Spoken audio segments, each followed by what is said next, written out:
मध्य प्रदेश की सबसे hot Lok Sabha seat यानी छिंदवाड़ा लोकसभा सीट इन दिनों दल बदल का सेंटर बनी हुई है। यही कारण है कि छिंदवाड़ा में एक के बाद एक कमलनाथ और कांग्रेस को झटके लगते हुए नजर आ रहे हैं। आप सोच रहे होंगे कि हम ऐसा क्यों बोल रहे हैं, तो ये भी आपको बताते हैं। दरअसल एमपी की 29 लोकसभा सीटों में से सिर्फ छिंदवाड़ा लोकसभा सीट ही ऐसी सीट है जिसे लगातार कमलनाथ जीतते आ रहे हैं। लेकिन इस बार बीजेपी का मिशन 29 यानी कमलनाथ के गढ़ को ढहाने की तैयारी ने कमलनाथ को परेशान कर दिया है और अकेले भी यानी अपने बेटे नकुलनाथ के लिए ये सीट जीतना उनके लिए किसी चुनौती से कम नहीं रहने वाला है। ऐसा इसलिए क्योंकि बीजेपी इस बार कमलनाथ को उनके गढ़ में अकेला करना चाहती है। यही कारण है कि कमलनाथ के करीबियों के कमलनाथ और कांग्रेस को छोड़ बीजेपी में जाने का सिलसिला लगातार जारी है। पहले कमलनाथ के करीबी रहे सैयद जाफर ने पार्टी छोड़कर बीजेपी का दामन थामा था।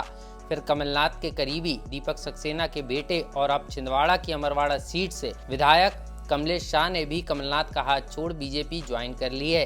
कुल मिलाकर देखें तो बीजेपी की कोशिश है कि छिंदवाड़ा में कमलनाथ के सेना के सेनापतियों यानी महत्वपूर्ण नेताओं को बीजेपी ज्वाइन कराया जाए और इसमें बीजेपी कामयाब होती हुई नजर भी आ रही है। यही कारण है कि अभी तक अकेले छिंदवाड़ा से ही 2000 से ज्यादा नेताओं और कांग्रेस कार्यकर्ताओं ने कांग्रेस का साथ छोड़ा है। तो वहीं कांग्रेस विधायक कमलेश शाह के बीजेपी में ज्वाइन करने को लेकर नकुलनाथ ने उन्हें गद्दार बताया है।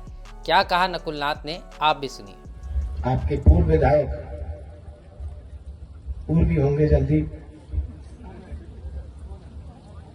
मेरे साथ एक ही दौरे पे थे और मुझे खुशी है कि केवल एक ही दौरे पे थे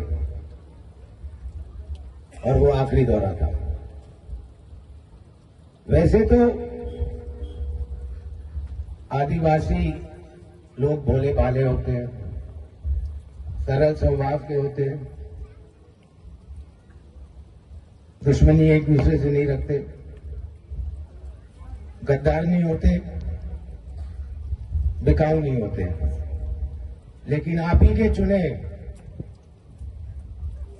विधायक गद्दार भी निकले और बिकाऊ भी निकले। तो मैं आज आपसे पूछना चाहता हूं, क्या आप उन्हें माफ करेंगे? क्या आप उन्हें कभी माफ करेंगे? आने वाले लोकसभा चुनाव में अगर इस गांव ने एक तरफा वोट दिया तो मैं मान लूंगा कि आपने उन्हें कभी माफ नहीं किया। जो भी हो, लेकिन बीजेपी के चक्रव्यूह में कमलनाथ और उनके बेटे नकुलनाथ उलझते हुए नजर आ रहे हैं। ऐसे में साइलेंट राजनीति करने वाले कमलनाथ बीजेपी की इस व्यूह रचना का क्या जवाब देते हैं और लगातार पार्टी छोड़ रहे नेताओं और कार्यकर्ताओं को कैसे रोकते हैं और क्या वे इस बार अपने गढ़ को बचा पाने में कामयाब होते हैं या नहीं, ये देखना बेहद दिलचस्प होगा। लोकमत के लिए भोपाल से आकाश सेन की रिपोर्ट।